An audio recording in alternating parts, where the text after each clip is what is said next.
রাশিয়ার প্রতিরক্ষা মন্ত্রণালয় ক্রাসনো আর্মেইস্ক দিকের তুষারাবচ্ছন্ন এলাকায় সামরিক অভিযানের দৃশ্য প্রকাশ করেছে। প্রকাশিত ভিডিওতে দেখা যায় রাশিয়ার সেন্ট্রাল গ্রুপ অব ফোর্সেসের অধীনে থাকা grad multiple launch rocket system MLRS ও T-80 বিভি ট্যাঙ্ক ব্যবহার করে ইউক্রেনীয় বাহিনীর সুরক্ষিত অবস্থানে আঘাত হানা হচ্ছে। প্রতিরক্ষা মন্ত্রণালয়ের ভাষ্য অনুযায়ী এই অভিযানে বিভিন্ন ফায়ারিং পজিশন, ডাগআউট ও সুরক্ষিত স্থাপনার লক্ষ্য করে হামলা চালানো হয়।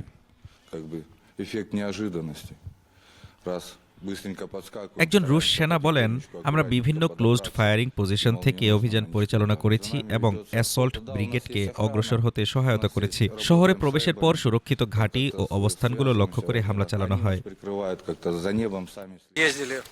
আরেক রুশ সেনা বলেন, ড্রোন হামলা ও মাইনের ঝুঁকি ছিল, তবুও আমরা এগুলো অতিক্রম করে সামনে এগিয়ে যাই।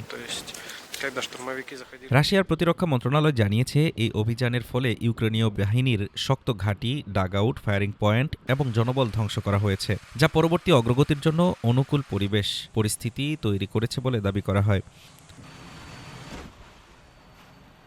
2022 সালের ফেব্রুয়ারির শেষ দিকে ইউক্রেনের সামরিক অভিযান শুরু করে রাশিয়া।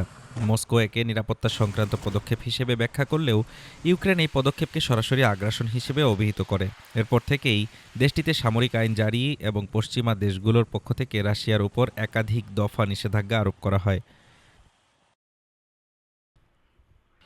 বরফে ঢাকা এই ভূমিতে ইতিহাস লেখা হচ্ছে আগুন আর ধোঁয়ায়, যেখানে প্রতিটি দাবি পাল্টা দাবির মাঝেই চলছে যুদ্ধ। Desk report, Dhaka today.